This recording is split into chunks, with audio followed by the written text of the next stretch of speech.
Happy Thanksgiving. I'm finally getting this video out from the Bay Area Sports Card Show, which I attended this past weekend. Let's get into some of my thoughts on the show and the current state of the market.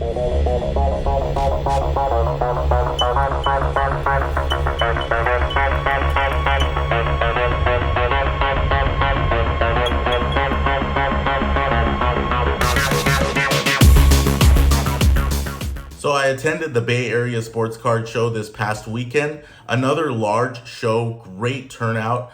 So that's the first thing I want to say is that there's actually doesn't seem like there's a less of a demand from the perspective of number of collectors and number of people attending the shows. I will say though that it did seem as though people were not buying as many cards, and that could be for a couple of reasons. It could be because they just don't have the money, or because of rising costs of living, or because whatever reason, right? The holidays are coming up and they just have to use the money for something else. It also could be because there's uncertainty of the state of the market. I know for me personally, I might hesitate to pull the trigger on a card when cards in general seem to be trending downward. Just don't want to buy into a big card and then a month later have it go down, $100 in value or 20% in value or whatever it is. And so I think that tends to keep people from putting money into cards that they may be wanting to add to their collection. And so I think that's just kind of a natural state of what we've been experiencing with the hobby, with the ups and downs. That's just my personal take. But I just wanted to get into the show in general because I did set up as a vendor again, and I'm really starting to enjoy the process of setting up a table and having customers come up to the table and talking about what they're interested in, either their favorite team, their favorite player, why they're even into the hobby. Maybe some of them are longtime collectors and they kind of have some historical reference that I don't have. And also the younger generation, it's good to see them come into the hobby as well and find out what they're interested in. So that's just my general take on setting up as a vendor. As I said, there weren't a whole lot of actual sales. I did sell some 49ers cards and some old vintage refractors, vintage meaning maybe from 15, 20 years ago. So, I mean, when refractors first started coming out, I guess those are considered vintage. And so there were a lot of trades though. So most people come up with their collection of cards and they want to trade those cards. And they either want to try to trade into a better card or maybe even just a different card. I felt like most of the trades were on the same level. I don't think that they were trying to trade up to a higher card. And I don't think, and nobody was bringing higher cards to trade down for maybe cards that are more liquid. So I kind of felt like it was a 1-for-1. And we did do some deals. I'll get into that in another video because we did a couple of deals. I want to do like a card show pickups. And I think I might actually do card show pickups on this video as well. Some of the card show pickups that I did as far as me going around and buying from other dealers at the show, but there were also trades that we did which were bigger deals. Actually, the first deal I do want to show, because there was also a trade night. So this is the first trade night that I've ever gone to at any card show. And I have to say I have a mixed review on that too.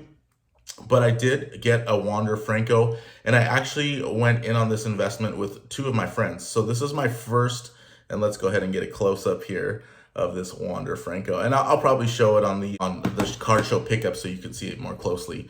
But anyway, this is the first investment that I've done with outside of myself and my brother. So this is the first investment where I've involved other friends and friends who really aren't into the hobby like I am, but they just understand that there's value in certain players and prospects. And this one particular friend bought a Justin Herbert Obsidian rookie. Made a nice little profit on it. He still has the card, but he's up in the card, right? And so he was excited about that. And so his next prospect that he wanted to buy is Wander Franco. So for the past 2 months, I've been looking for a Wander Franco BGS 10. And I ended up settling on a Wander Franco PSA 10. And it was kind of a cool story on how I ended up acquiring this card. So I'll get to that in a second here. But that was one of the big show pickups that I had. Also, I wanted to mention that HGA slabs were actually getting more love than the previous two shows. So when we set up, we have quite a few HGA slabs because we've been grading with HGA, and they just look better. They look better than PSA. They look better than SGC. That's just my opinion, but it seems to be the opinion of a lot of customers, collectors, whoever's walking by the table, they definitely notice the clarity of the slab, the label. It just, the card presents very well in the HGA slab. So it's definitely a head turner, and it was good to see that. And people are still a little bit gun shy of buying HGA slabs because they just don't know enough about them to know if they're going to hold long-term value or even what is the current market price of those particular HGA slabs. But I will tell you, a lot of people were looking on the verge of buying, and they'll definitely trade for HGA slabs. So it was just cool to see. And I asked everybody that came by, what is their opinion on HGA? The overwhelming response was very positive. And honestly, I was a little bit surprised by that, because there has been a lot of negative news regarding HGA, regarding the grading of the fake autos or some problems with their slabs. The problems with their slabs and quality control, I believe, is understandable for a new company, and it's just a matter of how they correct those problems. And so far, knock on wood, so far so good. I haven't heard any more news since then. And so it was just really assuring to see the positive response. And because of that, I'm going to send more cards to HGA that I was kind of holding off because I just wasn't sure how the market was perceiving HGA. So I'm going to go ahead and send off even another order to HGA and get those back. And I'm pretty excited about that. So also, so now we get to the trade night, and I was finally able to meet 2 other YouTube content creators. And I don't think I've had an opportunity to meet any YouTube content creators at this point, all throughout 2021, since I've started doing my videos. So I got to meet Sasha T, the GOAT. And it was pretty cool too, because I heard he was at the show, but I didn't even see him on the show floor at all because I had my own table. But when I got to trade night, I was looking for this Wander, and that was the thing. I was standing next to the guy who had the Wander, looked to the right of me, there's Sasha T. And I was just blown away. I was like, oh, it's Sasha.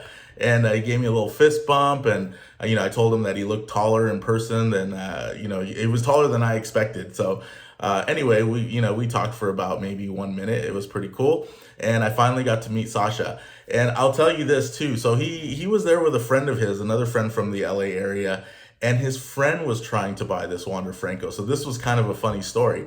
Is his friend made an offer on this Wander for $3,400. That was the last comp. The guy selling the card was super cool. I'll have to put his Instagram on this video as well. He has an unbelievable collection of cards, and he's just a cool dude that likes to collect. And I think he just really loves the community. He's not really looking to milk every penny out of every card. And he had this card listed for 4K. The last comp was 3,400, and basically what he told me was he was just willing to take the last comp of the price for this card. And you can't really find the card anywhere, and especially not for the last comp. So I thought that was a pretty, more than fair offer. Well, Sasha's friend also had that same offer. So we kind of both had the same offer on the table, and I guess he beat me to the punch. So he had the first choice of telling the guy, do I want to take this card or not, for $3,400? And I kind of played out for a little bit, and finally he said no. This dude can have it. So I ended up getting the card. I kind of, lucked out, I guess, because Sasha's friend could have taken the card for that price had he wanted it. So it was kind of a cool story, a little deal at trade night. One of the biggest deals that I've been a part of, and it was just kind of cool that it was there, that happened at trade night. I also got to meet the great curator, another YouTube content creator whose channel has really blown up in the last 3 months. And so it was kind of cool. And again, he's another one that I didn't really get to go visit his table. I couldn't even find him at the show, but I saw him leaving at the end of the show. And so I walked up and said hello and introduced myself. And I'll say this too, if anyone were to see me, and I don't know if I would ever, maybe at a bigger card show, people might be there and recognize that I have my own YouTube channel, but please come up and say hello. I'm always happy to talk to people, and it's not like you just have to come up and take a selfie and that's it. Like, I really want to know, why are you in the hobby? Who do you collect? What kind of brought you into this community? Because I think it's super cool, this whole element of a card collecting community, as opposed to when I was a kid, where it just seemed more transactional. It seemed like I had my collection of cards, my friends had their collection of cards, and we would go to a show and you just deal with the dealer. I guess I will say that I did trade with my friends as well, but it just didn't, there wasn't really that strong community feeling. It was really more of everybody just kind of on their own. And, especially not any kind of relationship with the dealers. The dealers were just on their own level. That's what I remember as a kid. And I feel like now as a dealer myself, I make friends with other dealers, with other collectors, and we're all just kind of one community. And I just think that's the coolest part of the hobby, different from when I was a kid. So back to some of the other sales, it's just really weird. Like, it seems like cards that sold were from specific niches. So we had one guy come up to the table, look through all our top loaders, and there were a lot of vintage refractor, football refractor cards that we had. Some of them I pulled when I ripped wax back in 2008. Some of them we just bought online, and he was interested in all of them. So he bought a huge lot of vintage refractors from us. And I'm starting to feel like people are going back to the Hall of Famers, to the GOATs, putting money back in those players. And we saw that in February.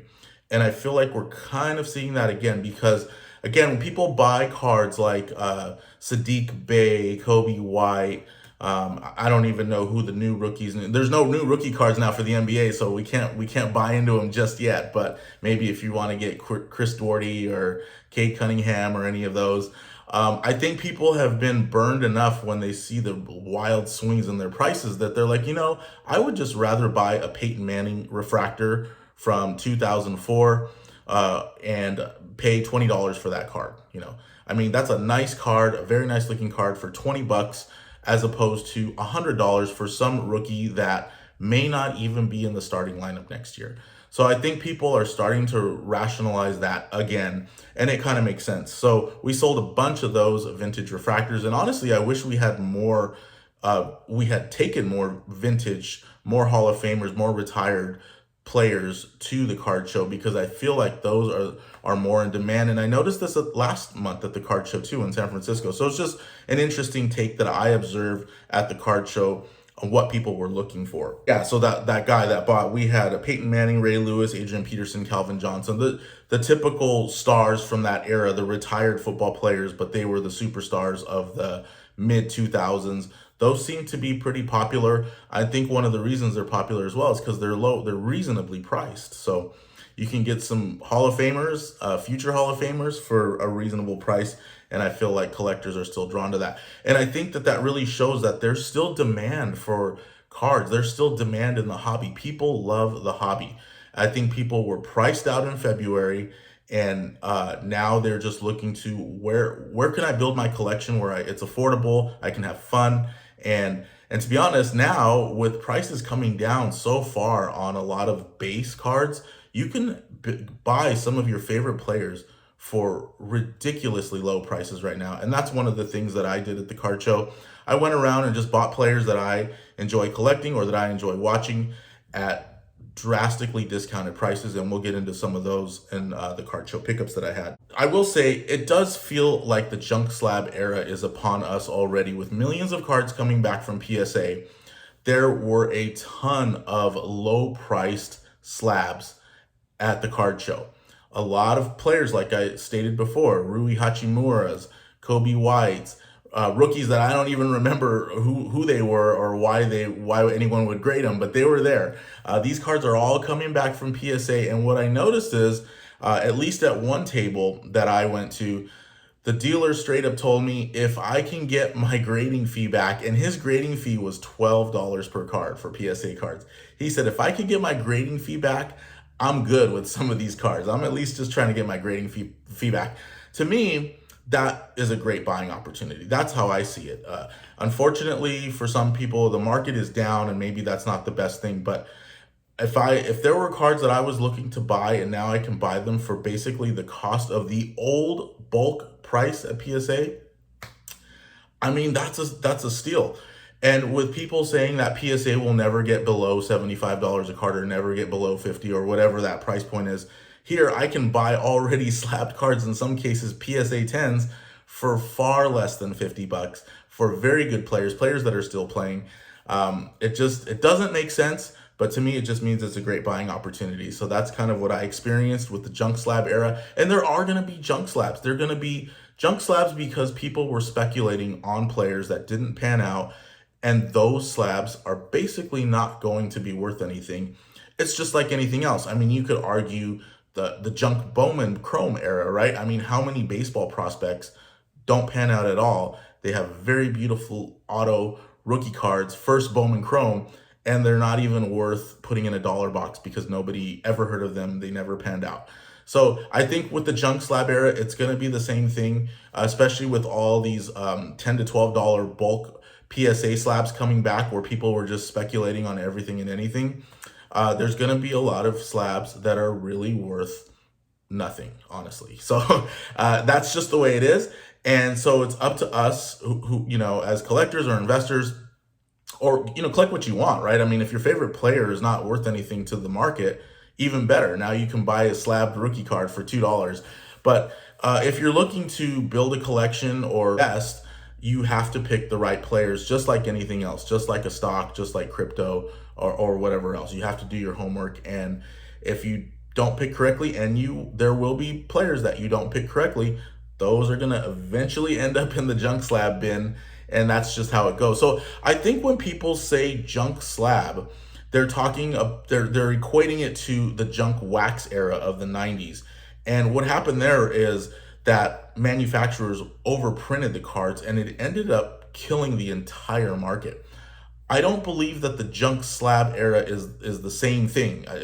In other words, I don't think just because millions and millions of cards are coming back from PSA graded and you're having these slabs that really aren't worth very much at all, either in some cases because of the volume, but most cases because the player is not worth anything themselves. I don't think that in and of itself would kill the entire market. And so I don't know if that's what people are referencing when they say junk slab era. But I mean, if you have Jason Tatum's or obviously Hall of Famers, right? Like Kobe Bryant or Michael Jordan, those cards are always going to be worth money. And it doesn't matter how many millions of junk slabs of other players exist. If you have the players that are in demand, those are the players that are going to carry their value forward for years to come. That's just my opinion. Obviously, some people might disagree with that, but that's kind of how I see it right now. So whereas back in the 90s, they overprinted Ken Griffey Jr., who's one of the most iconic baseball players and baseball cards. And because of that, his Fleer, his Donruss, his Topps, those early year Ken Griffey Jr.'s are not worth anything because there were just way too many printed. And that's a case where it kind of killed the entire market, at least in that particular era of cards. So that's what I'm saying. I don't think the junk slab and junk wax are equivalent or apples to apples, identical type thing. I don't think that junk slabs are going to kill the market the way the junk wax era did.